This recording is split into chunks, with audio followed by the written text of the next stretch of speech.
Bonjour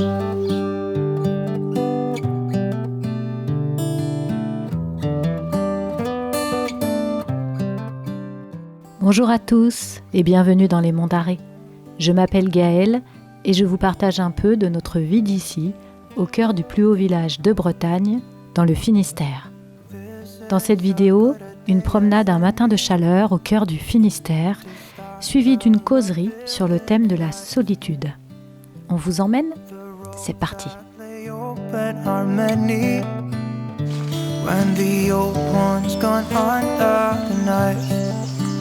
And I can feel the sun on my skin, beginning to thaw from within.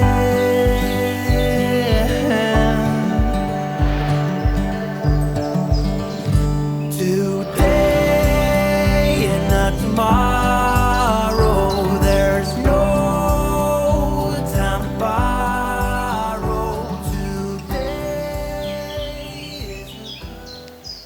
Bravo. Oui, c'est bien ma doudou. Pas évident, avant t'arrivais pas à monter là-dessus. Combien on a dit qu'il faisait ? 26 degrés dans la voiture. 26 degrés dans la voiture. Je baille. Oui, tu bailles. Ça assomme cette chaleur en fait. On a bien fait de faire une petite halte en forêt.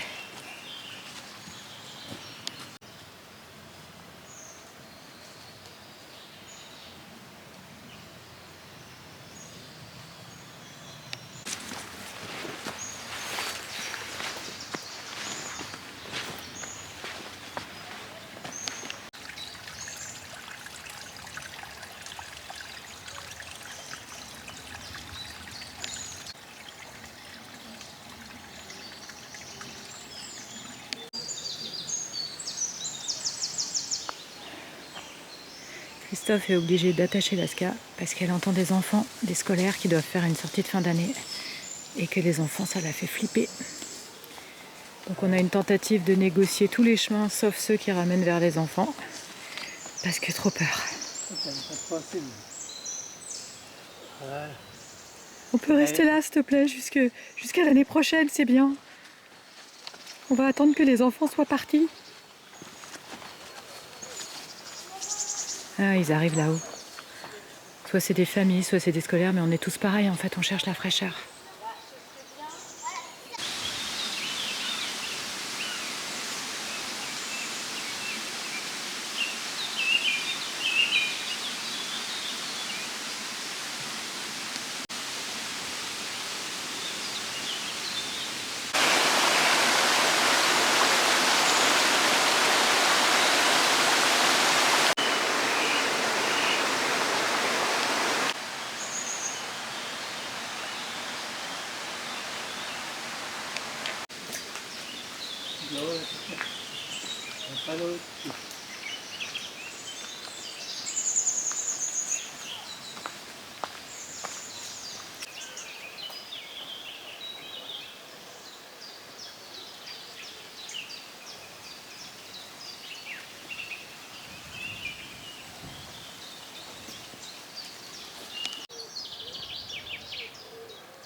Ça fait un reflet symétrique.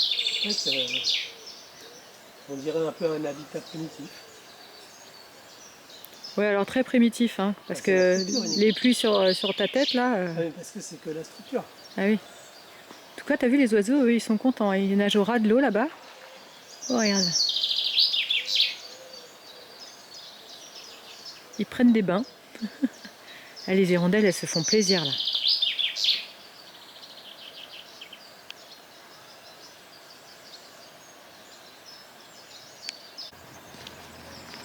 En fait, ce qu'on trouve joli, c'est la barrière.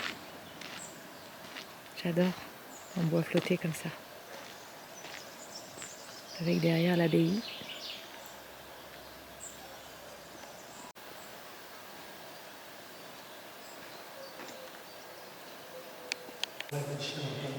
Oui, pas dans un lieu de culte avec le chien. On se retrouve par là-bas. Il y a une ouverture.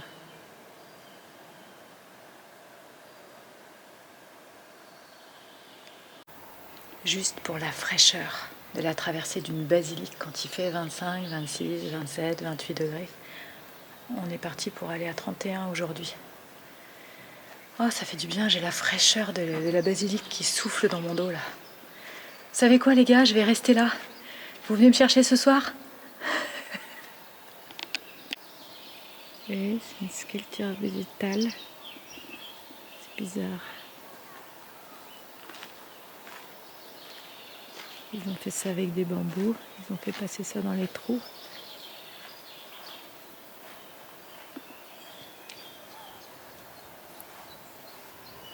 Oh!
On va faire demi-tour.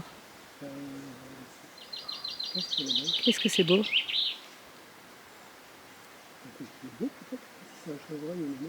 Oh, c'est une biche avec des grandes oreilles comme ça. Elle dit c'est trop beau, je reste. Quand tu m'appelles pas, je reste. C'est incroyable de les voir aussi près, les animaux. Quelle chance on a quand même. T'es trop belle, ma belle. T'as des oreilles magnifiques. Qu'est-ce qu'elles sont grandes, ces oreilles?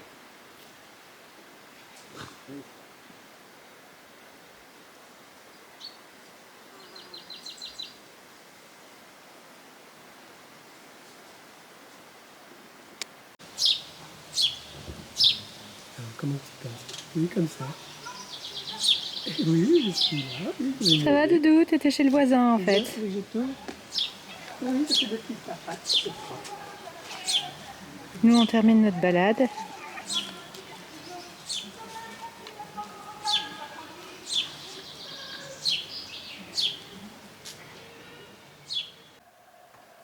Bonjour à tous.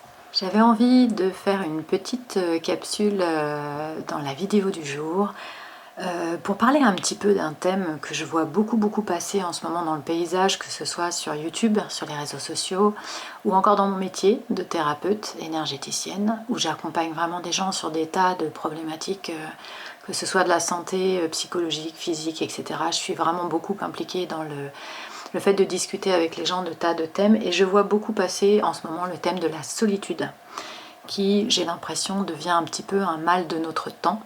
J'avais envie de déposer 2-3 petits questionnements, 2-3 petits repères dans cette vidéo, et puis vous me direz si ça vous parle de votre côté.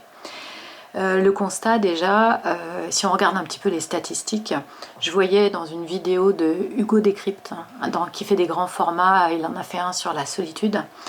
Il expliquait, il ouvrait en fait sa vidéo en disant qu'aux USA, entre 1990 et 2021, sur une longue période de temps, le nombre de personnes qui déclarent avoir quasiment pas d'amis ou aucun ami est passé de 3% à 12%, donc x4. Et le nombre de personnes qui déclarent avoir à peu près une dizaine de personnes qui sont des amis sur lesquels ils peuvent compter a baissé. Et il explique dans la vidéo que c'est un phénomène qui est mondial en fait, qui n'est pas uniquement aux États-Unis. J'aimerais raccrocher ça avec une statistique que connaissent bien les gens qui bossent au SAMU social. C'est que les gens qui sont à la rue, qui sont sans domicile fixe, on dit qu'à peu près au bout de 3 ans, ils sont totalement désocialisés et ils n'arriveront plus du tout à rentrer dans la société. C'est intéressant parce que moi je vois beaucoup de gens qui laissent traîner des états comme ça de profonde solitude, voire d'isolement. J'en reparlerai après, c'est pas la même chose. Et en les prenant un peu à la légère ou avec de l'impuissance, mais en fait c'est quand même des états qui demandent notre attention. Dans mon propre métier, pour alimenter le constat, moi je vois pas mal de formes différentes de cette solitude. Je vois pas mal de gens qui sont dans l'isolement, c'est-à-dire la coupure relationnelle, sociale et du lien social. La solitude serait la version bien vécue de ce truc-là, c'est-à-dire je peux être seule dans ma vie mais me sentir reliée aux gens, au monde entier, etc. Ce qui est un peu mon vécu à moi d'introvertie. Je me sens rarement complètement seule, je me sens très reliée à plein de choses, aux gens, à l'humanité. Par contre, je suis assez solitaire, ouais. Mais vivre de l'isolement social, par la pauvreté, par la maladie, ou par parfois la santé mentale qui se dégrade, c'est des vraies problématiques que je vois et qui sont croissantes. Moi, ça fait 16 ans que je fais mon métier, je vois ça de plus en plus. Je vois aussi beaucoup de solitude dans les familles, c'est-à-dire avec des huis clos familiaux assez redoutables et souvent bien toxiques, où les gens se sentent seuls alors qu'ils sont en couple et qu'ils ont des enfants et qu'il y a des niveaux de non-communication terribles dans certaines familles où moi je vois des personnes qui consultent qui sont souvent les femmes, mais parfois aussi les hommes, où il y a une détresse de solitude et d'isolement dans la communication qui est redoutable et qui fait vraiment flipper parce que ça conduit à des pathologies, à des maladies chroniques, à de la douleur dans le corps et à des problèmes de santé mentale qui ne sont pas à négliger. Donc il y a beaucoup de gens qui vivent avec des problématiques psy non détectées, non traitées. Moi qui suis très observatrice, partout où je suis passée, que ce soit dans l'est de la France, dans la campagne au nord de Dijon ou même ici dans les Monts d'Arrée, je regarde autour de moi, je peux vous dire avec certitude qu'il y a des gens qui devraient consulter des psys, qui devraient parfois être sous traitement médicamenteux, qui ne le sont pas, qui ne sont pas détectés, qui sont complètement enfermés dans leur tête et dans leur monde. C'est effrayant de voir que la société fait ça aux gens et qu'il y a un côté déchirement du tissu social qui est, je trouve, assez préoccupant. Est-ce que nous, avec Christophe, on est concernés? Si j'en parle dans cette vidéo, d'abord c'est parce qu'en tant que thérapeute, je le constate un peu tous les jours, mais on est aussi concernés parce que nous, on est neuro-atypiques et qu'on a vachement de mal, en fait, avec les insertions dans le monde social classique, et on a tendance à laisser un peu filer ces aspects-là aussi, donc on a finalement très peu d'amis, on est très peu entourés, et quand on connecte, on a du mal à maintenir les relations dans la durée, donc c'est un effort et ça demande une vigilance constante à notre niveau aussi. Donc on est concerné, même si c'est pas... D'abord nous on est deux, et puis moi j'ai un gamin, j'ai une clientèle aussi, donc Christophe il a sa famille. Donc tout ça là mis bout à bout, on n'est pas complètement isolé non plus. Mais c'est vrai que en fait je trouve que ça va vite aujourd'hui de glisser vers quelque chose qui est de l'ordre du côté solitaire au côté complètement isolé. Il ne faut pas grand chose, il y a comme un fil social aujourd'hui pour énormément de gens, et tout ça se fait en dehors des médias et du vacarme des réseaux sociaux. C'est dans les espaces silencieux, moi je le vois apparaître dans les intervalles, les gens à qui vous dites bonjour dans la rue qui baissent les yeux et qui vous répondent pas. C'est vraiment des choses où je me dis waouh, la société elle est vraiment de plus en plus abîmée quoi.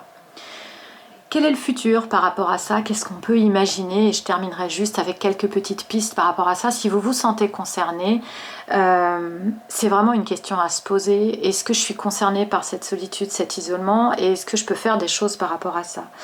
Je regardais une américaine, il y en a plein, des gens qui parlent de la solitude, mais une dame américaine qui parlait à sa communauté et qui disait, notamment aux seniors qui se trouvent très isolés, qui sont parfois très amers, mais très flippés aussi, parce qu'ils se disent bah moi je vais finir tout seul et il n'y a personne, si je tombe par terre chez moi, on me retrouvera des semaines plus tard décomposé quoi. Donc il y a vraiment des niveaux de solitude et d'indignité de vie, parce qu'on est seul, qui font que cette dame elle disait vous n'avez pas d'autre choix que de vous organiser et de vous préparer.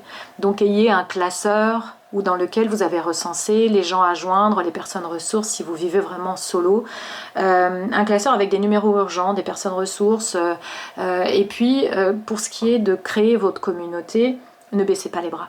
En fait, tous les gens que j'ai vus qui parlent de la solitude, ils disent la même chose. faut y aller quand même les gars, même si c'est difficile, même si c'est compliqué, même si tout en vous, et je connais ça par cœur, dit oh, j'y arrive pas, je sais pas faire, etc. En fait, faut pas oublier que la déconnexion, c'est une réponse traumatique aussi pour beaucoup de gens.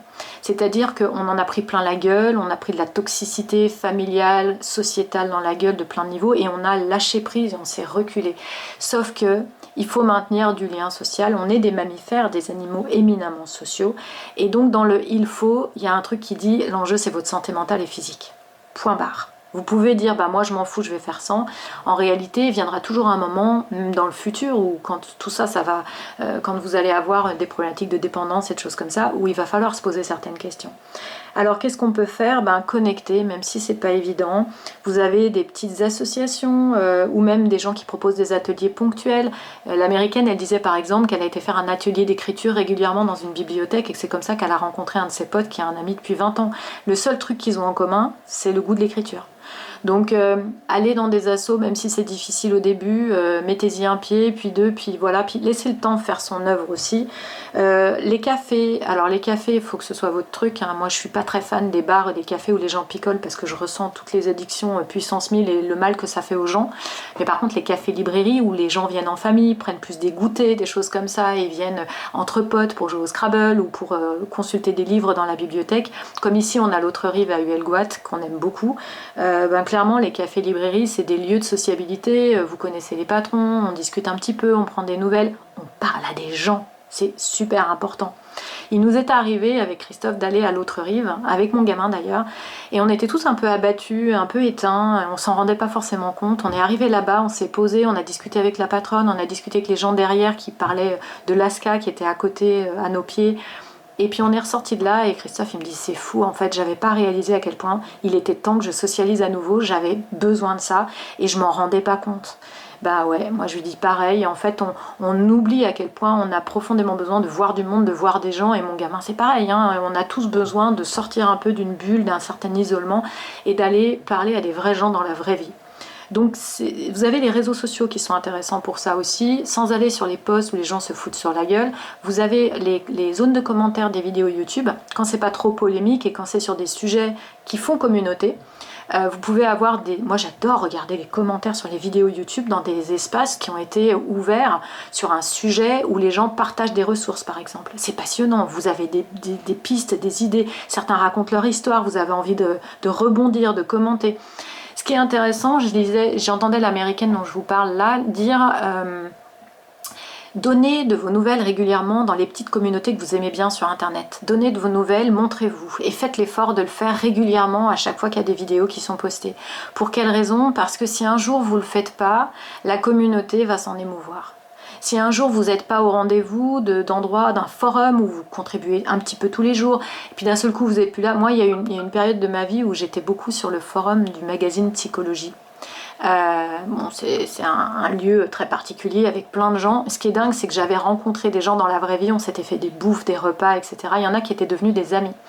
C'est intéressant, on est parti de petits commentaires un peu partout sur ce forum pendant toute une période, et puis au bout d'un moment, il y a un groupe de gens qui se repéraient, qui étaient toujours les mêmes, et on a fini par connecter en privé et avoir envie de se faire une bouffe. Et certains ont traversé la France pour qu'on aille simplement partager un vrai repas entre personnes, quoi. Donc montrez-vous régulièrement, faites des petits coucous sur les réseaux sociaux. C'est aussi une manière de ne pas perdre le fil d'une certaine connectivité sociale. Et puis enfin, alors je peux pas ne pas mettre dans une vidéo comme ça, promenez votre chien si vous en avez un, parce que qu'est-ce que c'est un facteur de sociabilisation.